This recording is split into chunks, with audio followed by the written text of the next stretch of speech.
Anthony, c'est Anthony Bélanger, bien sûr. Bonjour. Bonjour Alexis, Pour bonjour à Géopolitique. On a compté l'an dernier 800 000 Japonais de moins. Et c'est un chiffre absolument catastrophique, d'autant qu'il est le résultat de deux records. Record du nombre de décès, plus d'1 500 000, signe du vieillissement continu de la population, et record à la baisse du nombre de naissances. Il est né en 2022 771 000 petits Japonais, c'est-à-dire à peu de choses près le même nombre que de bébés nés en France, sauf que la France est 2 fois moins peuplée que le Japon et la tendance est lourde.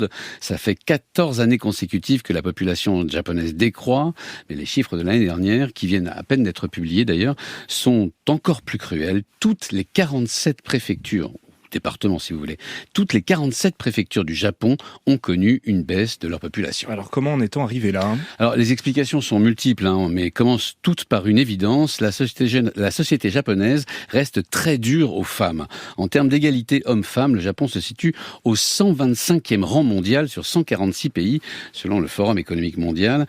À titre de comparaison, et toujours selon le même classement, la France se situe au 40e rang, et ce n'est pourtant pas très brillant.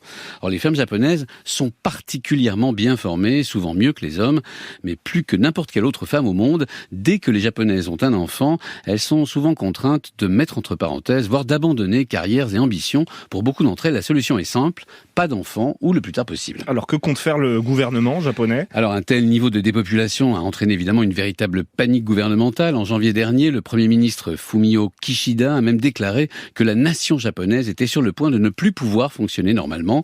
On le comprend, quand on plonge dans les chiffres, plus d'1 million d'entreprises ont des patrons de plus de 70 ans. Les salles de classe ferment par centaines chaque année. La moitié des villes et villages japonais sont officiellement dépeuplés. Donc première mesure, réunir l'ensemble des politiques familiales et d'aide de la petite enfance sous l'égide d'une seule agence gouvernementale avec doublement des moyens d'ici 2040. Le Japon veut y consacrer à terme 4% de sa richesse. À titre de comparaison, c'est combien en France ? Eh bien c'est 4,7% et ce depuis de très nombreuses années. Autrement dit, le Japon est très en retard et ne fera que nous rattraper à l'horizon 2040. Résultat, le taux de fertilité des Françaises est de 1,83 enfants par femme contre 1,25 pour les Japonaises. Alors, il y a bien une autre solution, l'immigration. Le gouvernement japonais l'a bien compris, même très tardivement. Jamais il n'y a eu autant d'étrangers vivant et travaillant au Japon. Plus de 3 millions et en croissance de près de 11% sur un an, ce qui est un autre record. Mais c'est encore trop peu pour tenir ses propres prévisions de croissance économique, même bien modestes. Le Japon devra en faire venir 4 fois plus d'ici 2040. L'effort est gigantesque, d'autant que la population est assez mal préparée à accueillir sereinement des millions d'étrangers. Le Japon qui se dépeuple, c'était Anthony Bélanger, merci.